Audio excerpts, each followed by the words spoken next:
جو انسان کے پیشنز ہوتے ہیں وہ اندھے بہرے ہوتے ہیں. پیشنز، جذبات. نیکی بھی ایک جذبہ ہے. کبھی یہ جذبہ حد اعتدال سے تجاوز کر کے بدی بنا دیتا ہے. جیسے رہبانیت، ترک دنیا، شادی نہیں کروں گا، گھر گھرستی کا بکھیرا بول نہیں دوں گا، بس اللہ سے لو لگاؤں گا.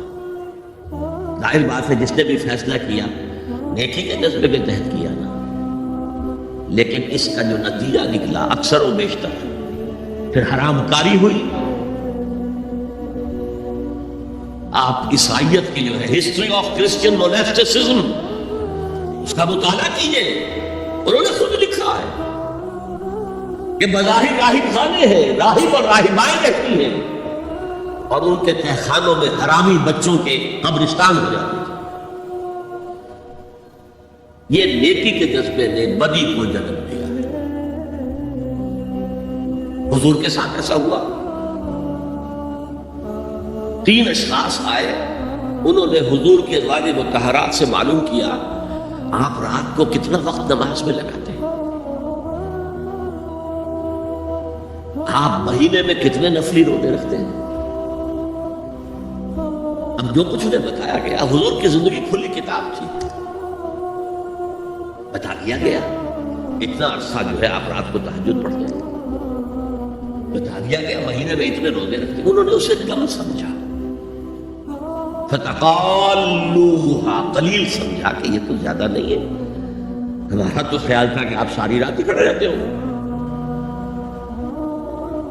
لیکن اپنے دل کو مطمئن کرنے کے لیے کہ حضور کی کہیں توہین بھی نہ ہو جائے، کہا کہ انہیں تو ضرورت نہیں ہے، وہ تو معصوم ہی ہے، ان کی خطائیں عمل تو ہوتی نہیں، اگر کوئی ہے بھی تو اللہ نے کہہ دیا قد غفر اللہ لک ذنبک ما تقدم منها وما تأخر، اللہ نے تو معاف کر دی اگلے پچھلے سارے گناہ، میرے لیے یہ کافی نہیں ہے.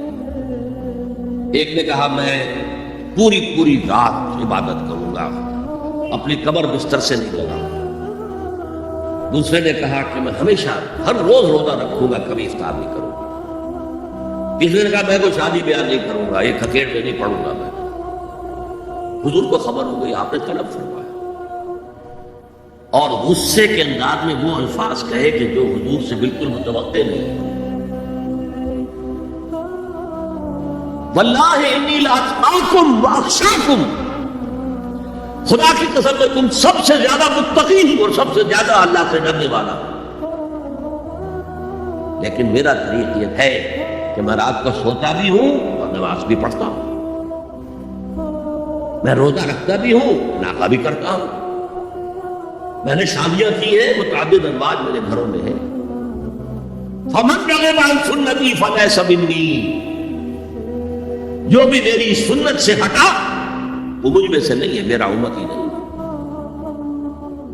تو نیکی کا جذبہ بھی حد اعتدال سے تجاوز کر کے بدی کو جنم دے سکتا ہے.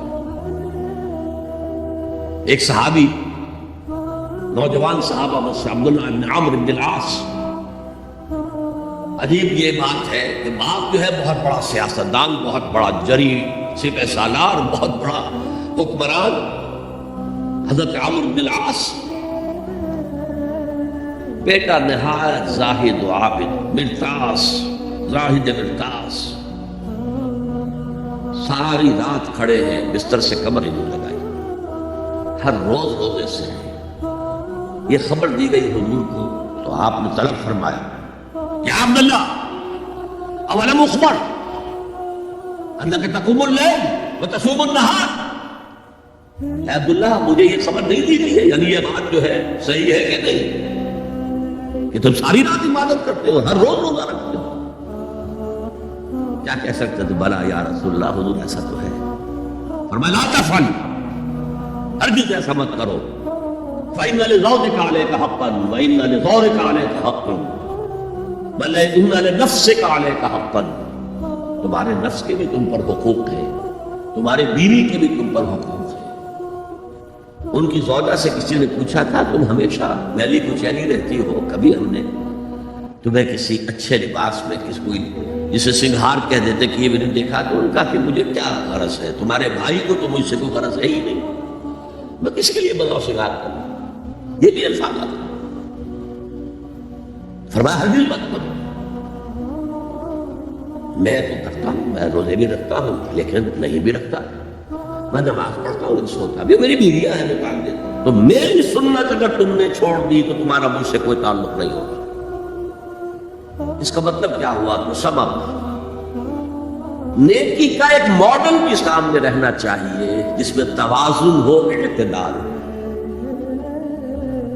انبیاء وہ توازن پیش کرتے ہیں اپنے کردار اور شخصیت کے ذریعے سے۔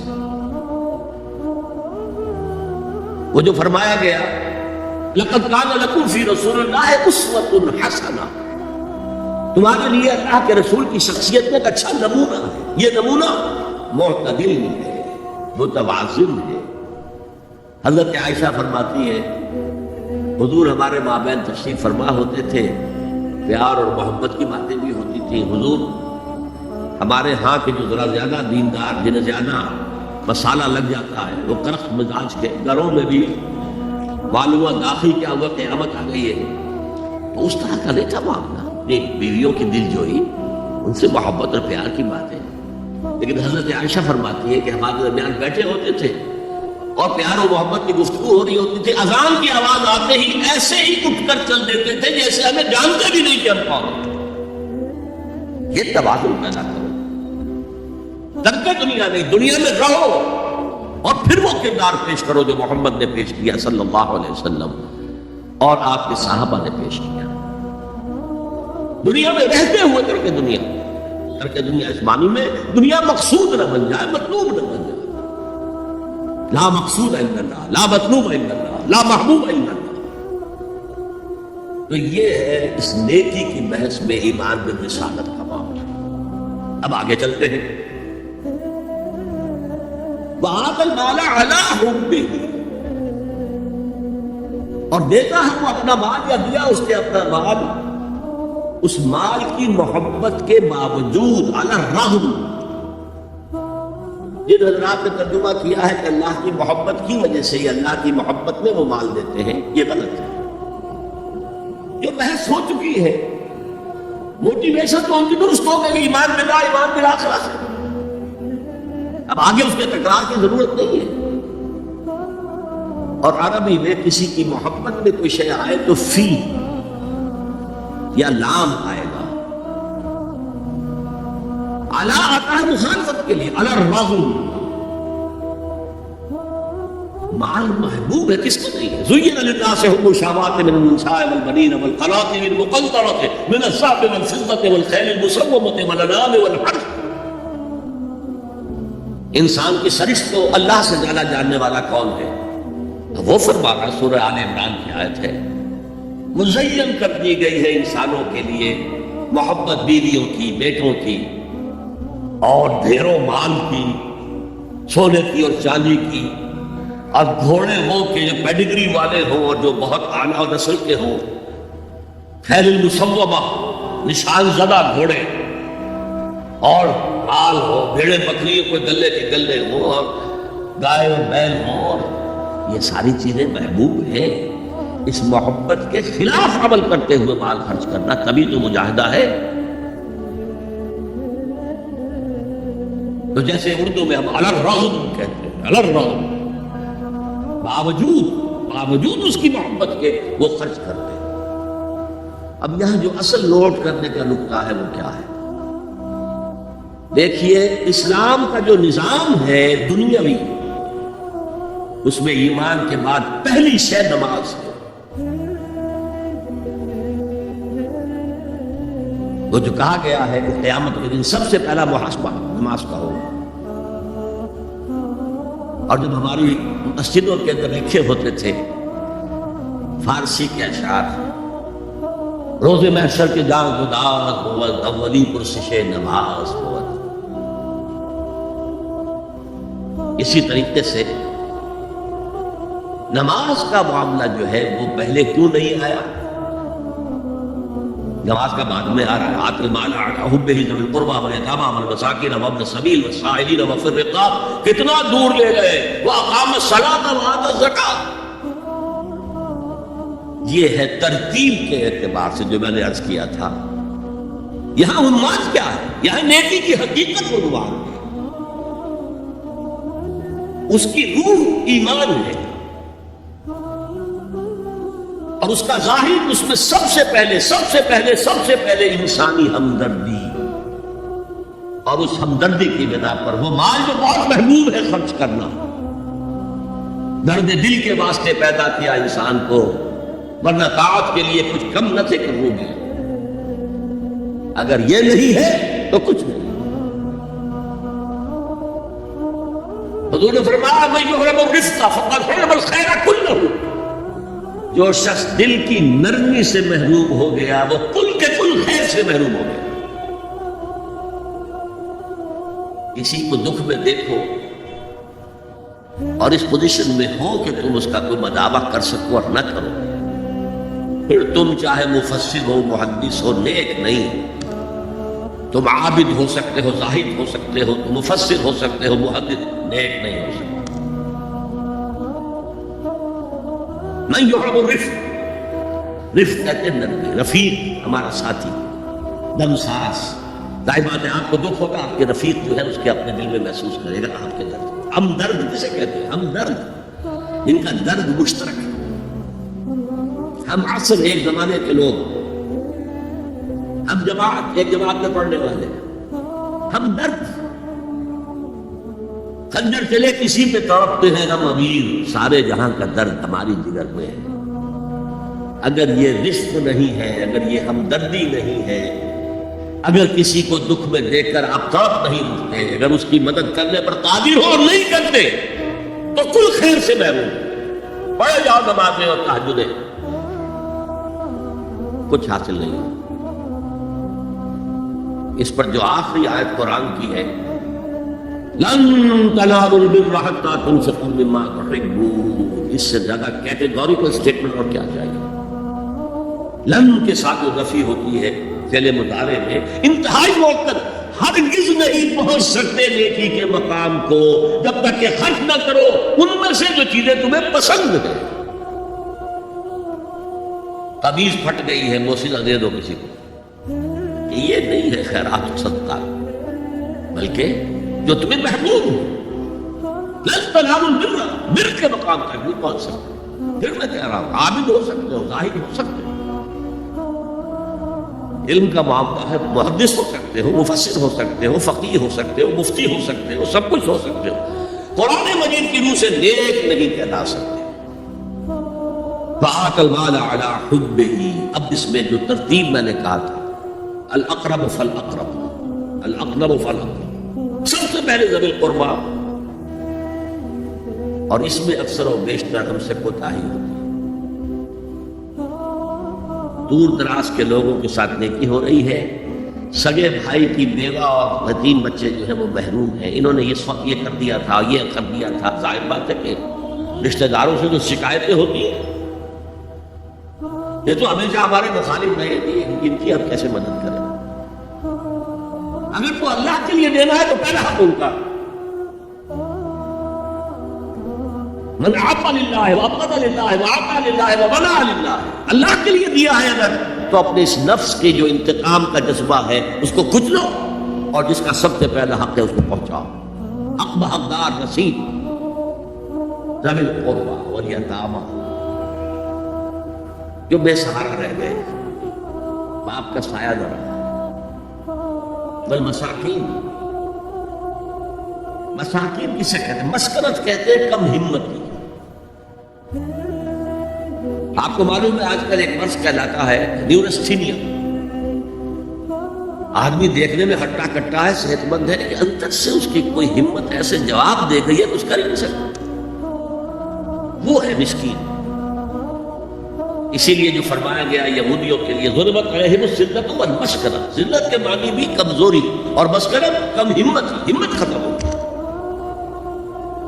تو جو اپنے پاؤں پر نہیں کھڑا رہ سکتا اس وجہ سے کہ اس میں وہ ہمت کم ہو گئی ہے، وہ بھی مستحق ہے. وابن السبیل اور مسافر. پرانے زمانے میں آپ کو معلوم ہے نہ سرائیں تھیں نہ کچھ اور تھا نہ ہوٹل تھے. پھر اگر کہیں راستے میں چوری ہو گئی ڈاکہ پڑ گیا تو آدمی جو ہے گھر میں خود ہے کفیل ہے اچھا ہے.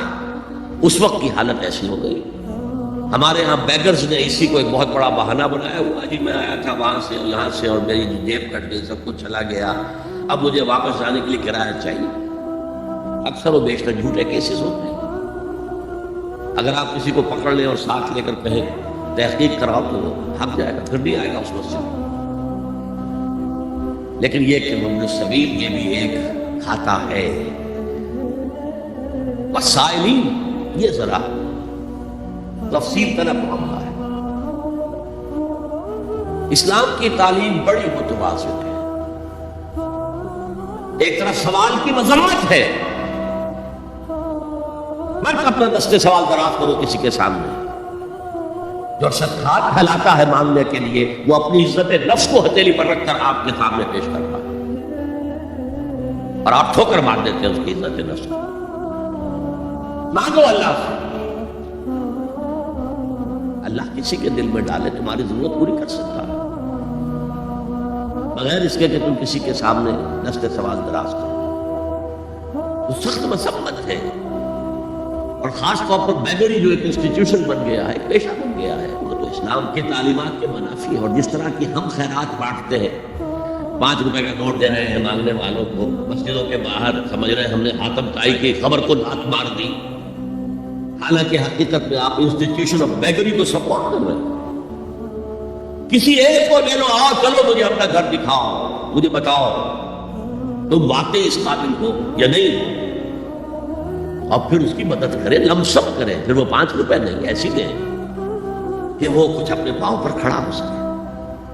میں نے 1 روپیہ نہیں کہا یہ کہ 1 روپیہ تو اب کوئی شے نہیں رہی لیکن یہ کہ 5 روپے کا نوٹ بھی آپ نے تقسیم کرنے شروع کر دیے یہ کیا ہے.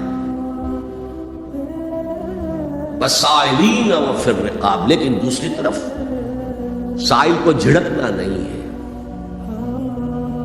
ولا بصا اما سائل فلا تنہر جھڑکنا نہیں. اچھا بھائی نہیں معاف کرو میرے پاس اس وقت آپ کی مدد کے لیے کچھ نہیں ہے میں کچھ نہیں کر سکتا. تو ان دونوں کے درمیان اصل میں معاملہ ہونا چاہیے.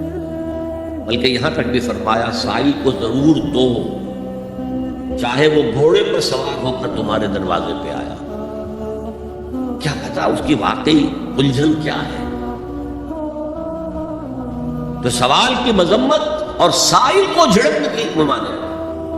حتی الامکان خالی ہاتھ نہ لوٹاؤ. اس نے اپنی عزت نفس اپنی ہتھیلی پر رکھ کر تمہاری سامنے پیش کر دیا اسے ٹھوکر نہ مارو.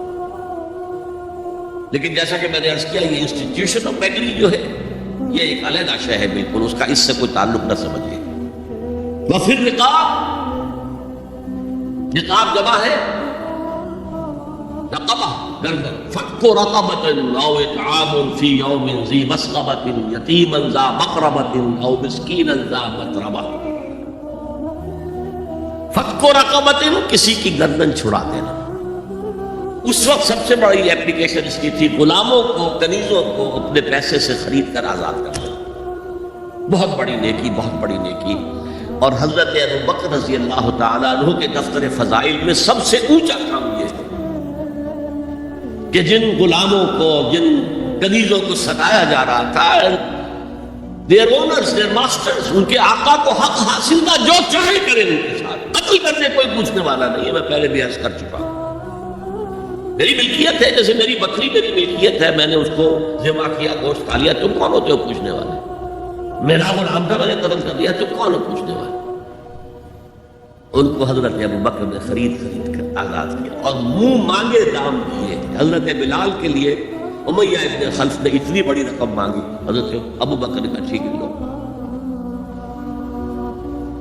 باپ نے کہا بھی ابو قحافہ نے ابوبکر کو کوئی غلام خریدنا ہی تھا تو کوئی طاقتور آدمی جو کام آ سکے کہیں اس کو خریدنا چاہیے. مجھے کیا پتا ابوبکر کس لیے خرید رہا کس کے لیے خرید رہا. آج کے دور میں اس کی اپلیکیشن ہوگی کوئی شخص جو ہے اگر قرض میں اس طرح جکڑا جائے کہ لاکھ ہاتھ پاؤں مارے نکل نہیں سکتا، اس کو کوئی لم سم مدد دے کر اس قابل کیا جائے کہ وہ پھر اپنے پاؤں پر کھڑا ہو جائے. یہ نہیں کہ اسے آپ ہر مہینے کچھ رقم دیتے رہیں مینٹیننس کے لیے، نہیں، اس سے تو اسی پوزیشن میں رہے گا. یہ بعض مائنورٹی کمیونٹیز کے اندر یہ معاملہ موجود ہے. کوئی بھائی اگر گر گیا ہے کاروبار میں تو اس کی پھر ایسی مدد کی جائے کہ وہ پھر آپ کی صف میں آ کر کھڑا ہو جائے، respectable member of your community, وہ اس شکل میں پہنچ جائے. یہ بھی فک و رقابت اس کی ذیل میں آج کل آئے گا. اب اس کے بعد آیا وَأَقَامَ الصَّلَاةَ وَآتَى الزَّكَاةَ. یہ دو کیا ہے؟ یہ عبادات کی شکل میں دو ستون ہیں جو ان دو چیزوں کو سپورٹ کرتے ہیں جو اب تک بیان ہوئی ہے. ایمان کو تازہ رکھنے کے لیے نماز قائم کرو. ہر نماز ایمان کی تجدید ہے. اقیم الصلاۃ لذکری، نماز قائم کرو میری یاد کے لیے. اپنا عہد اللہ کے ساتھ تازہ کرو. ایاک نعبد و ایاک نستعین، اے اللہ ہم تیری ہی بندگی کرتے ہیں اور کرتے رہیں گے، تجھ ہی سے مدد مانگتے ہیں اور مانگتے رہیں گے. اپنے اس عہد بندگی کو تازہ کرو، ایمان کو تازہ. الحمدللہ رب العالمین الرحمن الرحیم، ایمان باللہ تازہ ہوا نا. مالک یوم الدین، ایمان بالآخرہ تازہ ہو گیا. یہ ہے ایمان کو قائم رکھنے کے لیے، نیکی کی اس روح کو برقرار رکھنے کے لیے اللہ تعالیٰ کی طرف سے یہ ستون ہے. الصلاۃ عماد الدین، دین کا ستون ہے یہ نماز. اس بحث میں اس کا مقصد کیا ہے وہ میں نے بیان کر دیا. بعد میں کیوں آ رہا ہے؟ یعنی کہ اصل شے ہے ایمان، اور ایمان کو سپورٹ کرنے والا ستون ہے نماز. عملی نیکی میں اصل سے ہے ہمدردی میں مال خرچ کرنا، اور اس کے لیے ستون ہے زکوٰۃ. کم سے کم یہ 2.5% تو نکالو، بوتل کا کاٹ تو کھل جائے، پھر اور بھی دو اور بھی دو اور بھی دو. یہ تو اوبلیگیٹری ہے، یہ تو فرض ہے، یہ تو لازم ہے. لیکن مقصد کیا ہے؟ اس کو جو سمجھ لیا بس یہی زکوٰۃ ہی ہمارے ذمے میں ہے، وہ بڑے مغالطے میں. حضور نے فرمایا صلی اللہ علیہ وسلم، ان فی المال حقا سوى الزکوٰۃ. اے مسلمانوں، یہ نہ سمجھنا کہ بس زکوٰۃ ادا کر دی تو تمہارے مال کا سارا حق ادا ہو گیا. ان فی المال حقا سوى الزکوٰۃ، تمہارے اموال میں حق ہے اللہ کا زکوٰۃ کے علاوہ بھی. اور پھر آپ نے یہ آیت پڑھی، وَآتَى الْمَالَ عَلَىٰ حُبِّهِ ذَوِي الْقُرْبَىٰ وَالْيَتَامَىٰ وَالْمَسَاكِينَ وَابْنَ السَّبِيلِ وَالسَّائِلِينَ وَفِي الرِّقَابِ وَأَقَامَ الصَّلَاةَ وَآتَى الزَّكَاةَ. یہاں آتَى الزَّكَاةَ تو ہے ہی ہے، اس سے پہلے جو آ رہا ہے یہ سرپلس ہے، اس سے آگے کی بات ہے، یہ ایڈیشنل ہے. اسی لیے جب انفقوا انفقوا انفقوا انفقوا انفقوا کی جو تکرار ہوتی ہے قرآن مجید میں، تو ایک جگہ پہ سوال کیا صحابہ نے کتنا خرچ کریں؟ فرمایا قل العفو، کہہ تو جو بھی ضرورت سے نہیں تو دے ڈالو. Don't accumulate, don't retain any thing. ایک بات آپ سے کہوں، آپ کچھ چونک جائیں گے. حضور نے کبھی زکوٰۃ دی؟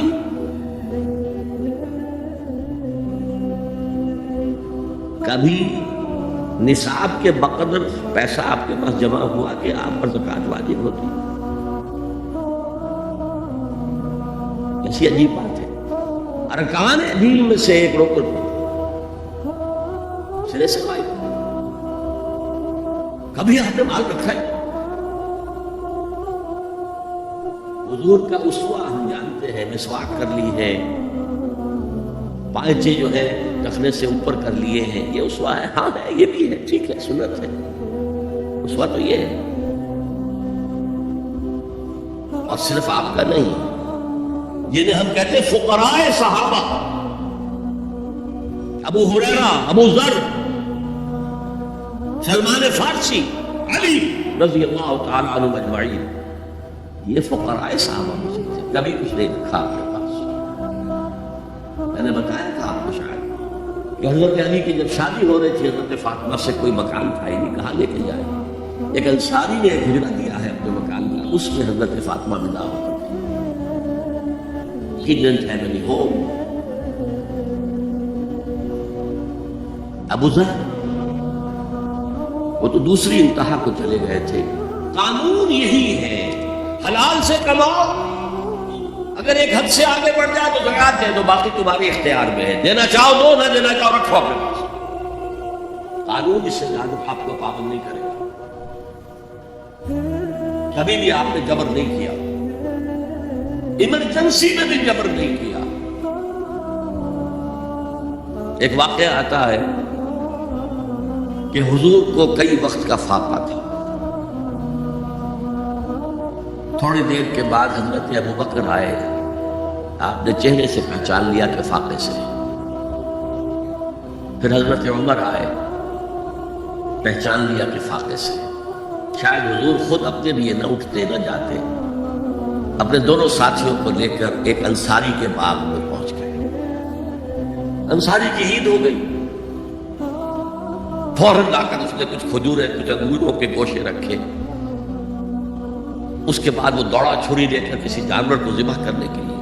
یہ ساری تفسیریں میں کیا بتا رہا ہوں. مال یہ نہیں تھا کہ مدینے میں سبھی فاقے سے تھے، موجود تھے جن کے پاس مال تھا، لیکن جبرن آپ نے کسی سے کچھ نہیں لیا.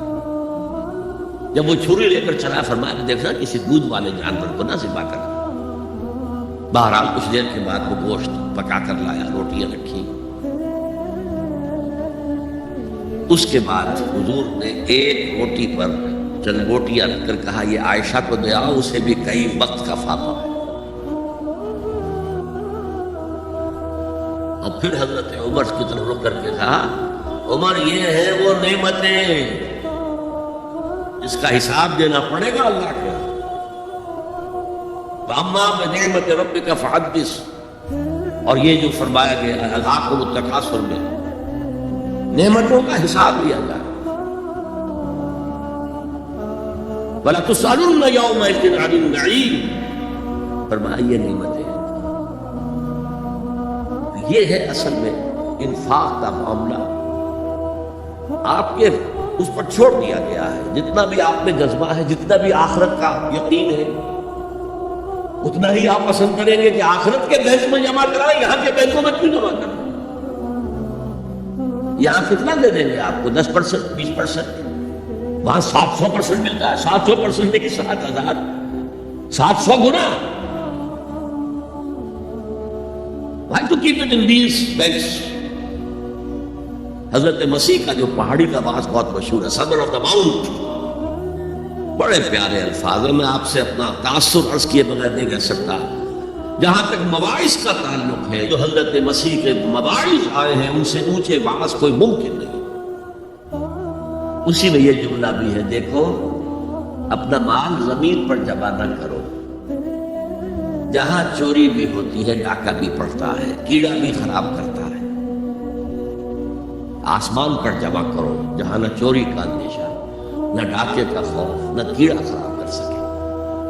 اس لیے کہ میں تم سے سچ کہتا ہوں کہ جہاں تمہارا مال ہوگا وہی تمہارا دل ہوگا. مال یہاں ہوگا تو دل اٹکا ہوا ہوگا، اور فرشتے اس طرح گھسیٹ کر کھینچیں گے آپ کی جان کو جیسے کہ سیخ پر سے کباب پھینکا جاتا ہے. اگر دل وہاں لگا ہوا ہے، جس کے لاکھوں کروڑوں ڈالر سوئس بینکس میں جمع ہے، اسے کہا جائے نکل جاؤ پاکستان سے، اسے کوئی تکلیف ہوگی؟ نکل جاؤ فلاں ملک سے، ملک بدل کر دے، تمہیں کیا تکلیف؟ میرا بینک کے اندر پیسے ہیں. البتہ جس کا باہر کچھ نہ ہو، اسے اگر یہ دی جائے سزا تو اس کی تو جان پر بن جائے گی. تو یہ ہے انفاق کا معاملہ. اس میں یہ دو جو ہے، ایک قانونی سزا ہے. قانونی سزا یہ کہ حلال ذریعہ حرام نہ ہو، سود نہ ہو، جوا نہ ہو، فحاشی کو ذریعہ نہ بنایا جائے.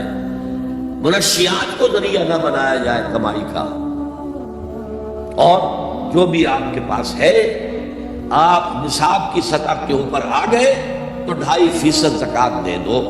قانون اس سے آگے آپ سے مطالبہ نہیں کرے گا، اگرچہ فقہا نے یہ فتویٰ دیا ہے کہ اگر کسی وقت جو فقراء ہیں ان کی ضرورتیں زکوٰۃ سے پوری نہ ہو سکے تو اس وقت کا امام، اس وقت کا خلیفہ وہ زبردستی بھی امراء کے مال میں سے مزید دے سکتا ہے زکوٰۃ کے علاوہ۔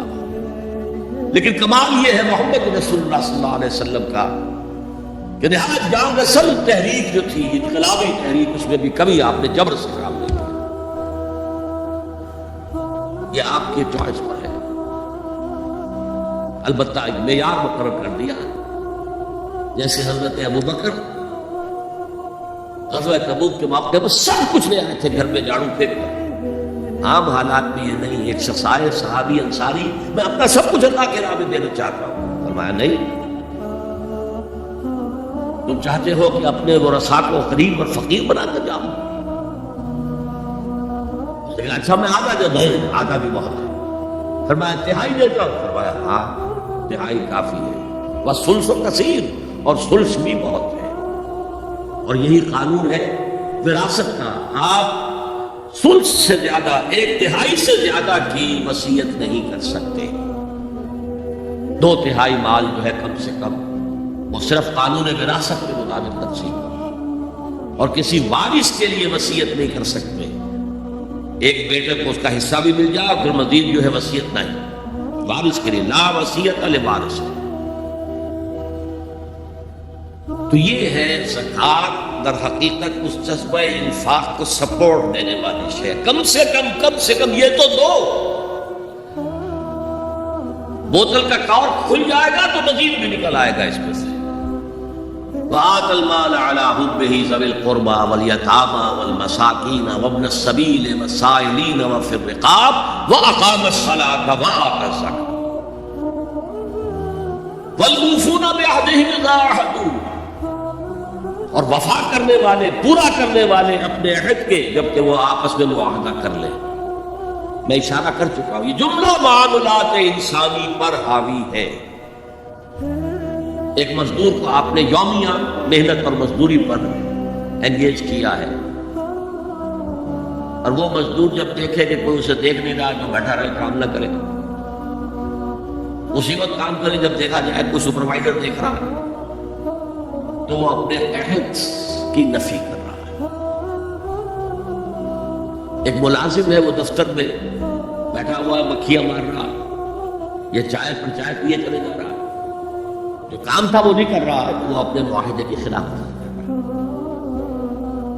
شادی سوشل کانٹریکٹ ہے، عورت کے جو فرائض ہیں ان سے زیادہ کام مطالبہ کرتے ہیں تو آپ ظالم ہیں، عورت کے جو حقوق ہیں وہ زیادہ نہیں کرتے تو ظالم ہیں۔ اس اعتبار سے پوری انسانی زندگی، خاص طور پر آج کل کاروبار تو بیسیکلی اصل جو ہے وہ کانٹریکٹ کی بنیاد پر ہے، معاہدہ کر لیا ہے تو اب معاہدہ پورا کرو۔ یہ گویا کہ ایکسٹریم لائننگ ہو جائے گی، پورے معاملات دنیاوی جو ہے ان کے لیے ایک ایفائے عہد کا اگر معاملہ آپ کی شخصیت کے اندر پختگی سے قائم ہو جائے تو سارے جو معاملات بین الانسان ہیں، انسانوں کے درمیان جو معاملات ہیں، لینے دینے کے، خرید و فروخت کے، ملازمت کے، شادی کے، یہ سب کے سب صحیح ہوں گے، سیدھے ہوں گے، ان میں خیر ہوگا، ان میں برکت ہوگی۔ حضور نے فرمایا عدت المومن کا اخذ الکف، مومن کا وعدہ کر لینا تو ایسے ہے کہ جیسے اس کی کلائی کسی اور کے ہاتھ میں آ گئی ہے، جکڑا ہوا ہے، وہ نہیں جا سکتا ہے۔ He has to fulfill his commitment۔ اور کس قدر کیٹیگوریکل سٹیٹمنٹ ہے جو میں نے کل بھی آپ کو سنایا تھا، حضرت انس کی حدیث رضی اللہ تعالیٰ عنہ جو کہتے ہیں قلما ختمنا رسول اللہ صلی اللہ علیہ وسلم الا قال، شاذ ہی کبھی ہوا ہوگا کہ حضور نے ہمیں کوئی خطبہ ارشاد فرمایا ہو اور اس میں یہ الفاظ نہ کہے ہو، لا ایمان لمن لا امانت له ولا دین لمن لا عہد له، اس شخص میں امانت داری کا بس نہیں، اس کا کوئی ایمان نہیں اور جس شخص کے اندر ایفائے عہد کا مادہ نہیں، اس کا کوئی دین نہیں. دین تو نام ہے ایک بہت بڑے کانٹیکٹ کا، ایاک نعبد و ایاک نستعین، اے اللہ تیری ہی بندگی کرتے ہو کریں گے. اس سے بڑا معاہدہ کیا ہوگا؟ پوری زندگی کو کور کر رہا ہے. وہ اتنا بڑا معاہدہ کیسے پورا کر دے گا اگر وہ چھوٹے چھوٹے عہد پورے نہیں کرتا؟ حضور کو جو الصادق الامین کے جو خطابات مل گئے تھے کاروبار معاملات کے اندر، ایک واقعہ آتا ہے یہ قبل ظہور نبوت. میں آغاز نبوت نہیں کہا کرتا، نبی پیدائشی نبی ہوتا ہے. ظہور نبوت، نبوت ظاہر ہوتی ہے جب وحی کا آغاز ہوتا ہے. کسی شخص سے جو معاملے پر بات ہو رہی تھی، اس شخص کو کوئی کام یاد آ گیا، انہوں نے کہا محمد ذرا یہاں میرا انتظار کرو تھوڑی دیر، میں ابھی آتا ہوں. چلا گیا اور جا کر بول گئے. فذکر بعد ثلاث، اب اسے یاد آیا 3 کے بعد. 3 دن بھی ہو سکتے ہیں، 3 گھنٹے بھی ہو سکتے ہیں، عام طور پر خیال یہ ہے کہ 3 دن کے بعد یاد آیا. گھبرا کر گیا ہے تو دیکھا وہی بیٹھے ہوئے. اس نے معذرت کی، فرمایا کہ تم نے جو کیا، میں تو اپنے عہد کا پابند تھا، میں کیسے ہلتا یہاں سے؟ میں نے کہا کہ ہاں میں تمہارا انتظار کروں. تو ایفائے عہد یہ گویا کہ معاملات، میں نے کہا تھا کہ عمل کے یہاں پر 3 بڑی بڑی شاخیں آ گئی. ایمان کی 5 پتیاں، کلی کھل کر پھول بن گیا. اعمال کا ایک تناور درخت ہے، اس کے 3 جو ہے بڑی بڑی شاخیں آ گئی. ہمدردی اور انسانی ہمدردی میں اپنا مال خرچ کر سکتا. عبادات جن میں اہم ترین نماز اور زکوٰۃ. معاملات جن کے اعتبار سے صرف ایک شے کافی ہے، ایفائے عہد. یہاں آپ دیکھیں گے کہ سورۃ العصر کی تیسری شے کا ذکر نہیں ہے، الا الذین آمنوا، اس کا یہاں ذکر آ گیا. ولکن البر من آمن باللہ والیوم الآخر والملائکۃ والکتاب والنبیین وعملوا الصالحات. جو تلے کے 3 شاخیں ہیں موٹی موٹی آگے، لیکن امپلائڈ ہے یہاں پر، جیسے میں نے عرض کیا تھا کہ اگر ترجمے میں اضافہ کیا گیا صبر حق و باطل کی جنگ کے وقت، یہاں جو صبر کا ذکر ہو رہا ہے وہ صبر علی الطاعہ نہیں ہے جو میں نے کل بیان کیا تھا، صبر علی المعصیہ نہیں ہے جو میں نے کل بیان کیا تھا. وہ صبر ہے اللہ کی راہ میں صبر، اللہ کی راہ کی جد و جہد کرتے ہوئے اگر فقر و فاقہ کی کیفیت ہو جائے، جیسے پورا بنی ہاشم کا قبیلہ جو ہے وہ 3 سال تک نظر بند رہا ہے شعب بنی ہاشم کے اندر، اور گھاٹی کے دونوں طرف پہرا تھا کہ کوئی خوراک اندر نہ جائے. ایسا وقت بھی آیا ہے کہ بنو ہاشم کے چھوٹے چھوٹے پھول ایسے بچے بلک رہے ہیں بھوک سے، اور اس کے سوا کچھ نہیں کہ سوکھے چمڑے ابال کر اس کا پانی ان کے حلق میں ٹپکا دیا. یہ اللہ کی راہ میں صبر ہے. غزوہ احزاب میں جو ہوا ہے، پیٹوں پر پتھر باندھے گئے اور حضور نے اپنے شکم مبارک پر 2 پتھر باندھے. غزوہ تبوک میں جو ہوا ہے کہ 3 مجاہدوں کا ایک دن کا راشن، ایک کھجور، پہلے ایک نے اپنے منہ میں رکھ کر کچھ دیر چوسی، پھر دوسرے کو دے دی، اس نے چوسی، پھر تیسرے کو. تو اس لیے والصابرین، اور یہ میں عرض کر چکا ہوں، یہ مفعول کی حیثیت جو آیا خاص طور پر ایمفسائز کرنے کے لیے. صابرون نہیں آیا، والصابرین، اخص بذکر الصابرین. اور اصل میں نیکی جو ہے اس کا معیار تو وہ ہے حق کے لیے بھوک سہو، تکلیفیں سہو، اور حق کے لیے میدان جنگ میں آ کر صابر رہو، ثابت قدم رہو. اس کا کیا مطلب ہے؟ یہاں بیسیکلی ڈفرینشیٹ ہو گیا ہے ایک خانقاہی تصور نیکی کا، ذکروں کے ذریعے، مراقبوں کے ذریعے اپنے آپ کو مانجے جاؤ، مانجے جاؤ، مانجے جاؤ. پھر وہ جو جن کو مانجھ دیا گیا ہے وہ دوسروں کو مانجھے مانجھے مانجھے، مانجھنا ہی چلا ہے، آگے نہیں۔ میدان میں آ کر باطل کو چیلنج کرنا یہ نہیں ہے ہی نہیں۔ اور شیطان خوش ہوتا ہے، ہنستا ہے کہ اچھا لگا، مست رکھو ذکر و فکر صبح گاہی میں اسے، اور پختہ تر کر دو مزاج خانقاہی میں اسے، تاکہ اصل جو ہے میدان کو میرے لیے کھلا چھوڑ کر لگے نہیں۔ اصل کرائیٹیرین آپ کی صداقت کا، آپ کی نیکی کا، تواصوا بالحق وتواصوا بالصبر۔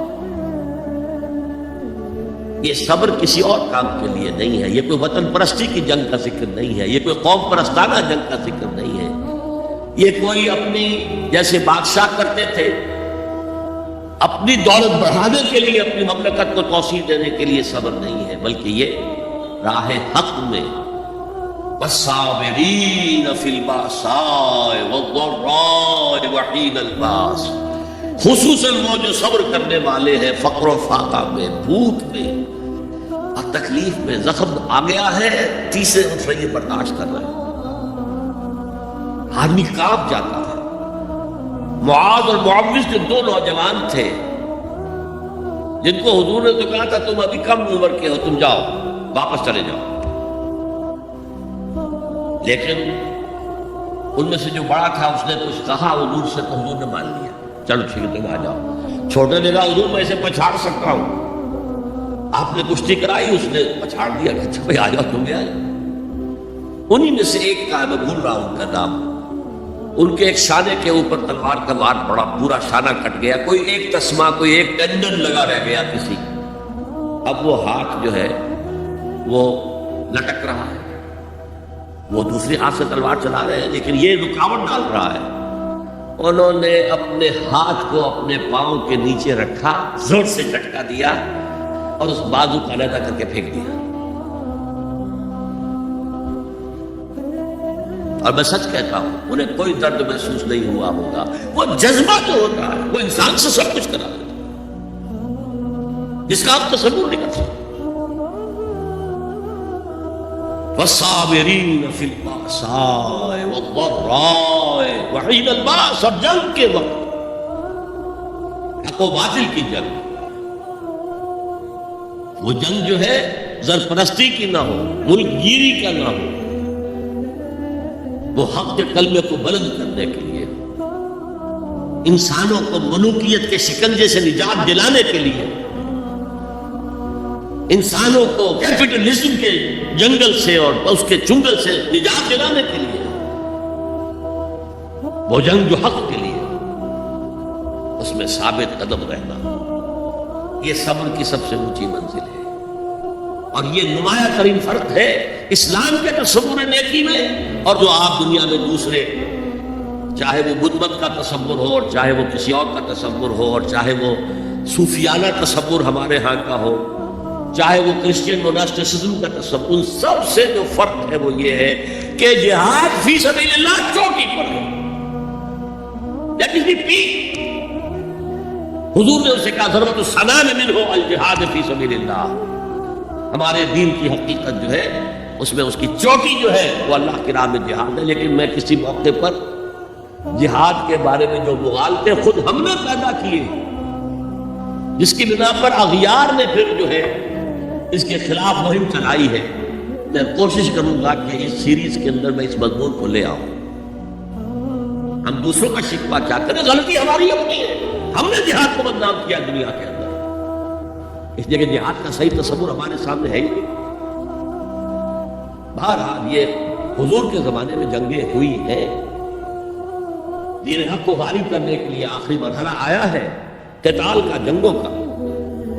تو والصابرین فی الباساء والضراء وحین البأس اولئک الذین صدقوا، یہ ہیں وہ لوگ جو سچے ہیں، بر اور نیکی کا اگر دعویٰ کریں تو انہیں حق ہے، لیکن یہ پوری شخصیت، پورا سراپا، جسے آپ کہتے ہیں an organic whole، in organic چیزوں کو آپ کاٹ کے اس کے حصے بکھرے کر سکتے ہیں. آرگینک چیز کاٹنے میں ختم ہو جائے گی, زندگی نہیں رہے گی اس میں. آرگینک ہول اس کا ہر جز لازم ہے, اس کی روح ایمان ہے جو موٹیویشن کو درست کرتی ہے. اس کے اعمال کا ذکر آ گیا اور چوٹی. اسی لیے سورہ صف میں فرمایا ان اللہ یحب الذین یقاتلون فی سبیلہ صفا کانہم بنیان مرصوص. اللہ کے محبوب تو وہ بندے ہیں جو اس کی راہ میں جنگ کرتے ہیں ایسی صفیں باندھ کر گویا کہ سیسا پلائی ہوئی دیوار ہے. آج کل ہم کہیں گے جیسے کہ ری انفورس کنکریٹ کی وال ہے. اس وقت وہ سیسا پلا دیا کرتے تھے درزوں کے اندر, اس دیوار کے مانند کھڑے رہے جس میں کوئی رخنا نہ پیدا کیا جا سکے. یہی اسلوب اختیار کیا ہے اقبال نے اپنے ایک شعر میں. محبت مجھے ان جوانوں سے ہے ستاروں پہ جو ڈالتے ہیں کمند. ان اللہ یحب الذین یقاتلون فی سبیلہ صفا کانہم بنیان مرصوص. محبوبیت خداوندی کا مقام یہ ہے. اور جیسا کہ میں نے عرض کیا تھا شروع پہ, ایک تو نفع ہوتا ہے, ایک بونس سی تنخواہ, ایک بونس. مضمون تو تھا دل کے بارے میں, لیکن یہاں فرمایا یہی متقی بھی ہے. تم نے تقویٰ کو بھی چند ظاہری چیزوں کے ساتھ رکھا ہوا ہے اپنے ذہن کے اندر. داڑھی لمبی ہو, لباس صحیح ہو, کوئی جبہ ہو, کوئی عبا ہو, کوئی عمامہ ہو, وغیرہ وغیرہ وغیرہ وغیرہ. ہاں سر وہ چیزیں بھی اپنی جگہ ہیں, سنت سمجھ کر کی جائے یقیناً موجب ثواب ہے. لیکن یہ اگر کردار نہیں ہے تو یہ ظاہری ٹیک ٹاک حضرت مسیح کے الفاظ میں ان قبروں کے مثال ہے جس کو اوپر سے خوب آپ نے سفیدی کی ہوئی ہے, اندر گڑی گلی سڑی ہڈیوں کے سوا کچھ نہیں.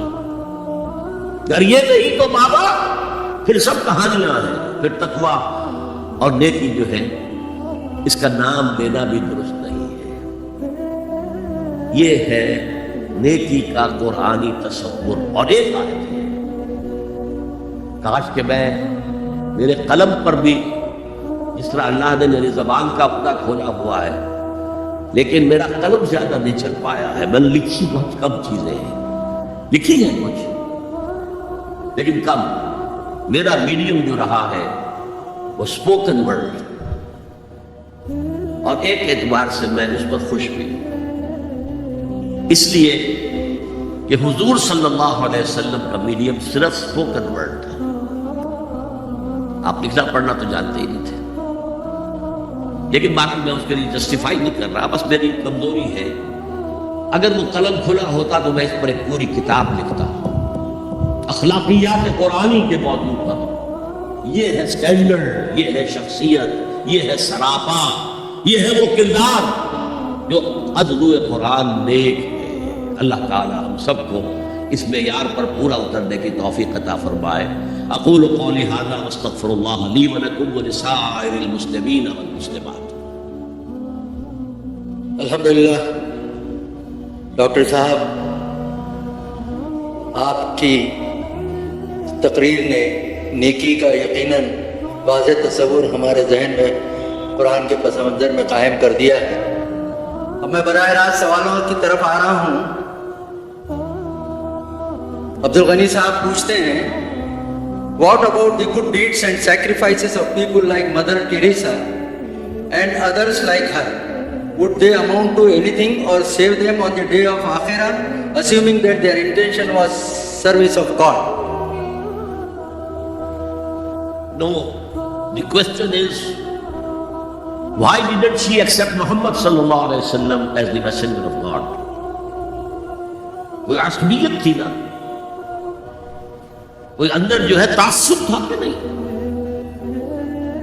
تو ہم بغیر ایمان کسی نیکی کو نیکی تسلیم نہیں کرتے.